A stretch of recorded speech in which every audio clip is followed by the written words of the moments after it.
Hey, what's going on, friends? My name is John Waldman. I'm a filmmaker based in New York, and today let's talk about follow focuses, the wooden camera follow focus and the SmallRig Mini follow focus.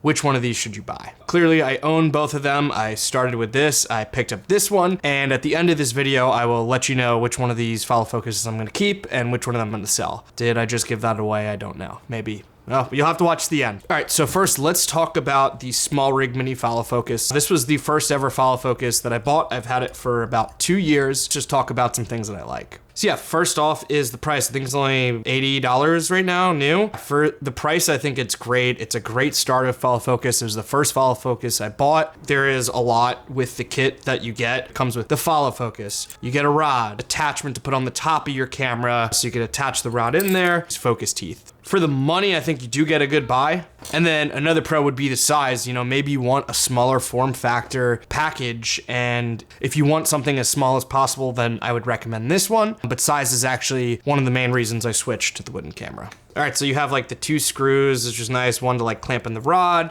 Other one, you could kind of move it around. So it's pretty solid, and you know, you could tweak this around however your rig is needed. You also have a couple of different stops. If you want to adjust your follow focus for specific poles, you could do that. So for the price, this is a really nice quality, and although it is cheap, the build quality was never an issue for me. All right, so now let's get into some cons, and the number one is the size. I always felt like it was just a little bit too small when I was doing my focus poles. It just like grip feels small. I mean, look at this in comparison. Yeah, look at that.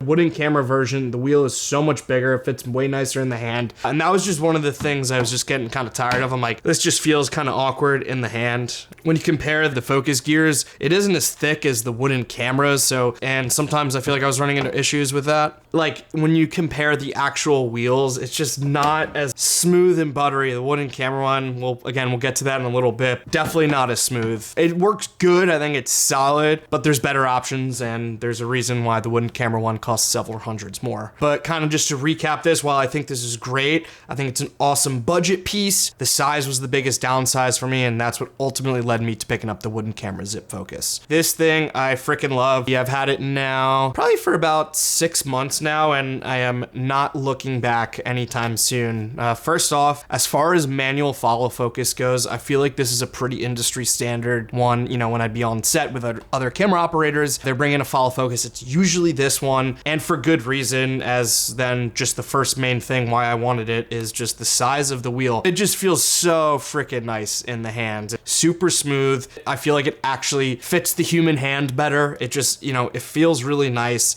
The actual focus wheel is super smooth. The way you're able to like kind of turn and readjust it around, it's super easy to like mount and like get into like the right position. The build quality is absolutely fantastic. So I do really appreciate that. With it being a bigger focus wheel, you know, you can make markings on this, again, for some more precise focus pulls. There's also comes with some other stuff. I have like this little tension wheel, whatever you want to call these things. There's extra of these, some extra screws, a little tool. It's a nice kit. Recapping, the size is fantastic. The build quality is great. It's super easy to adjust it. It's truly an industry standard follow focus. And then that kind of segues me into the main con. The price, it's $500. Considering there's not an ounce of electronics in this, that is insane. I mean, it's really just, what, some metal, rubber, and some screws. Albeit, in comparison, I will say I like this a lot more.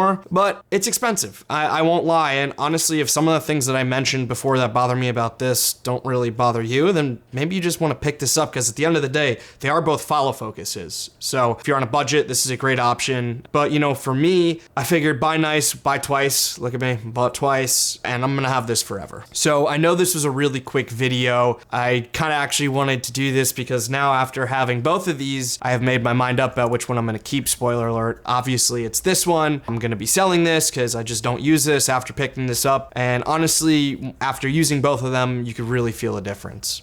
Anyways, yeah, I hope this video was helpful in some way. Maybe you were looking to buy your first follow focus, or maybe you already picked this one up and tried to decide, is this the one that you want to get? Hopefully this was helpful in some way. Anyways, guys, that's about it. Actually, don't have a drink to cheers you guys with today. This was super quick, so I'm just gonna follow focus cheers. Whoopsh. Bye.